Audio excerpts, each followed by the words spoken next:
الحمد للہ رب العالمین والصلاة والسلام علی سید الانبیاء والمرسلین وعلی آلہ واصحابہ اجمعین، اما بعد، السلام علیکم ورحمۃ اللہ وبرکاتہ۔ محترم ناظرین کرام، آج میں آپ کے سامنے اعتکاف کے تعلق سے چند باتیں پیش کرنا چاہتا ہوں۔ سب سے پہلی بات، اعتکاف کا ثبوت۔ اللہ تبارک و تعالیٰ نے قرآن مقدس میں ارشاد فرمایا، وَلَا تُبَاشِرُوهُنَّ وَأَنْتُمْ عَاكِفُونَ فِي الْمَسَاجِدِ۔ ترجمہ: اور جب تم مسجدوں میں اعتکاف کی حالت میں ہو تو اپنی بیویوں سے مباشرت نہ کرو۔ حدیث پاک کے اندر آتا ہے، ام المؤمنین حضرت عائشہ صدیقہ رضی اللہ تعالی عنہ روایت کرتی ہے کہ اللہ کے رسول صلی اللہ علیہ وسلم ہر سال رمضان المبارک کے اخیر عشرے میں اعتکاف فرمایا کرتے تھے، یہاں تک کہ آپ صلی اللہ علیہ وسلم اس دنیا سے پردہ فرما گئے۔ قرآن مقدس کی آیت کریمہ اور یہ حدیث پاک اس بات کو بتاتی ہے کہ رمضان المبارک کے اخیر عشرے میں جو اعتکاف کیا جاتا ہے، اس کا ثبوت قرآن پاک سے بھی ہے اور حدیث مبارکہ سے بھی ہے۔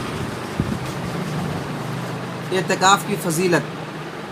اعتکاف کی فضیلت کے بارے میں بے شمار احادیث مبارکہ آئی ہے، ان میں سے چند احادیث مبارکہ میں آپ کے سامنے پیش کرنا چاہتا ہوں تاکہ ہمارے دلوں کے اندر اعتکاف کرنے کا جذبہ اور داعیہ پیدا ہو۔ ابن ماجہ کی حدیث ہے، حضرت عبداللہ بن عباس رضی اللہ تعالی عنہما روایت کرتے ہیں کہ اللہ کے رسول صلی اللہ علیہ وسلم نے ارشاد فرمایا، اعتکاف کرنے والا گناہوں سے محفوظ ہو جاتا ہے اور اس کی وہ تمام نیکیاں اسی طرح لکھی جاتی رہتی ہے جیسے کہ وہ ان کو خود کرتا رہا ہو۔ محترم ناظرین، اس حدیث پاک میں اعتکاف کے فوائد میں سے دو فائدے ذکر کیے گئے۔ نمبر ایک، اعتکاف کرنے والا یعنی معتکف جتنے دن اعتکاف کرے گا اتنے دن وہ گناہوں سے بچا رہے گا۔ دوسری چیز کہ وہ نیکیاں جو وہ باہر کیا کرتا تھا، جیسے مریض کی عیادت کرنا، جنازے میں شرکت کرنا، غربا کی امداد کرنا، اور اسی طریقے سے علماء صلحاء بزرگوں کی مجلس میں حاضری دینا، یہ وہ اعمال ہے جو اعتکاف کی حالت میں وہ نہیں کر سکتا، لیکن اس قسم کے اعمال کا ثواب اس کے نامہ اعمال میں لکھا جاتا رہے گا۔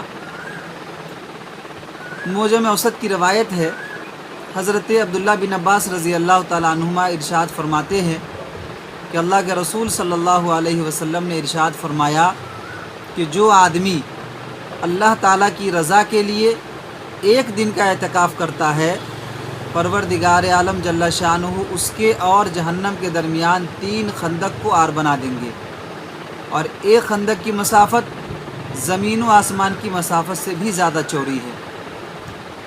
سبحان اللہ۔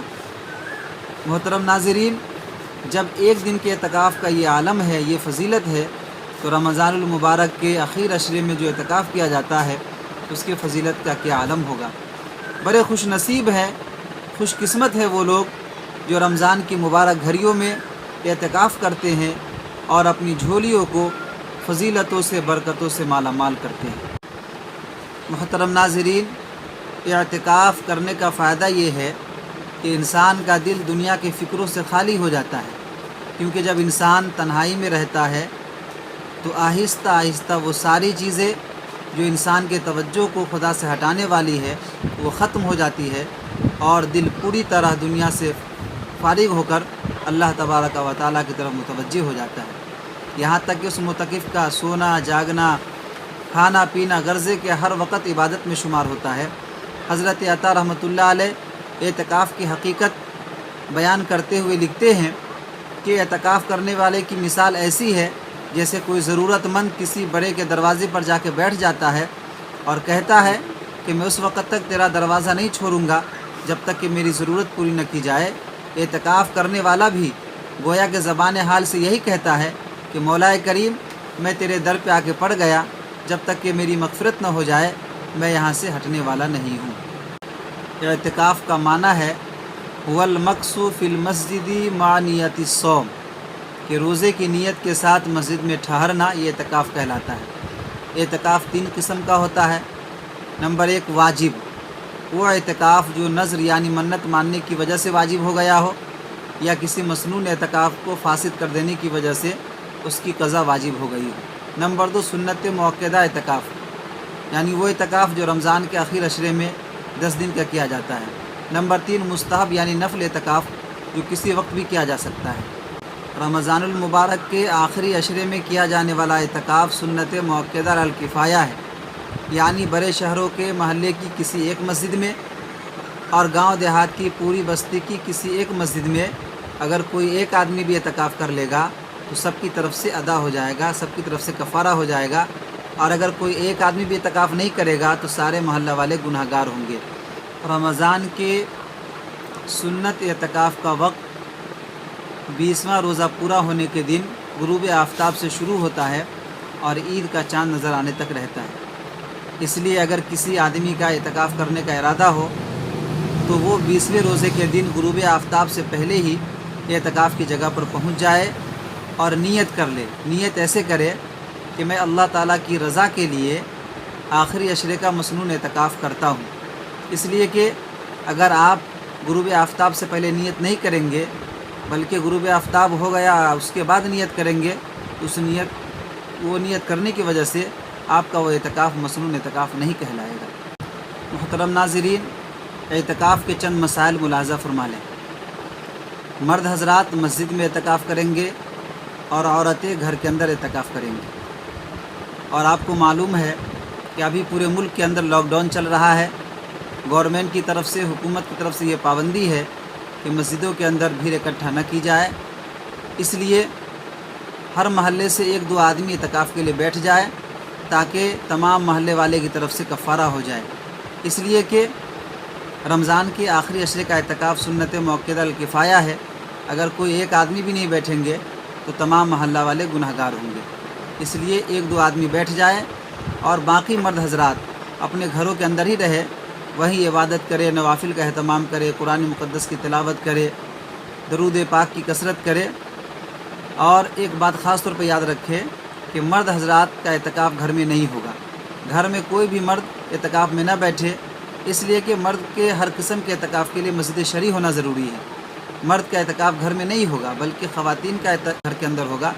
اس لیے مرد حضرات اس صورتحال میں جب کہ لاک ڈاؤن چل رہا ہے 1-2 فرد ہی مسجد میں اعتکاف کے لیے بیٹھ جائیں ہر محلے سے، اور باقی حضرات اپنے گھر کے اندر ہی دیگر عبادات کو انجام دیں اور صبر سے رہیں۔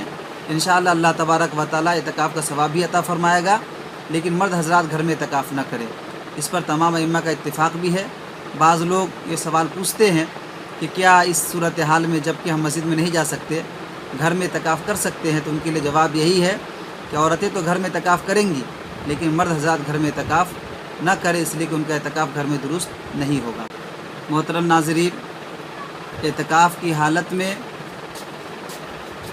معتکف کے لیے کیا کرنا جائز ہے اور کیا کرنا ممنوع مکروہ ہے، تو اس سلسلے میں یاد رکھے کہ اعتکاف کی حالت میں معتکف کے لیے مسجد کے اندر کھانا پینا، سونا، بقدر ضرورت بات چیت کرنا، کپڑے بدلنا، خوشبو لگانا، کنگھا کرنا، اسی طریقے سے اگر کوئی ڈاکٹر ہے معتکف اعتکاف میں بیٹھا ہے تو وہ نسخہ بھی لکھ سکتا ہے، دوا بھی بتلا سکتا ہے، بس شرط اتنی ہے کہ اس کی اجرت نہیں لے گا وہ، اگر وہ اجرت لے گا تو مکروہ ہوگا اس کا یہ عمل۔ اسی طریقے سے معتکف ضروریات زندگی کے لیے خرید و فروخت بھی کر سکتا ہے، ایک شرط کے ساتھ کہ سامان کو مسجد میں نہیں لائے گا، اس لیے کہ مسجد کو باضابطہ تجارت گاہ بنانا حدیث پاک کے اندر منع کیا گیا ہے۔ اسی طریقے سے معتکف مسجد کے اندر دینی کتابیں رکھ سکتا ہے، مطالعہ کر سکتا ہے۔ اور وہ کون سے کام ہے جو معتکف حالت اعتکاف میں نہیں کر سکتا، ممنوع اور مکروہ ہے، تو اس سلسلے میں یاد رکھے کہ معتکف کے لیے ضرورت سے زیادہ بات کرنا مسجد میں، اسی طریقے سے معتکف کے لیے مسجد میں ایسا اخبار رکھنا، ایسا لٹریچر پڑھنا جس کے اندر فحش مضامین ہو یا تصویر ہو، یہ چیزیں مکروہ ہے۔ اسی طرح معتکف کے لیے حالت اعتکاف میں مسجد کے اندر سگریٹ پینا، بیڑی پینا، حقہ پینا، تمباکو کھانا، یہ ساری چیزیں مکروہ ہے، اور یہ عام دنوں کے اندر بھی مکروہ ہے مسجد کے اندر کرنا۔ یہ چند چیزیں ہیں جو معتکف کے لیے مکروہ ہے۔ اور آخر میں یہ بات بھی یاد رکھے کہ معتکف کن امور کے لیے باہر جا سکتا ہے۔ تو حاجت طبعی جیسے پاخانہ پیشاب کے لیے وہ مسجد سے باہر جا سکتا ہے۔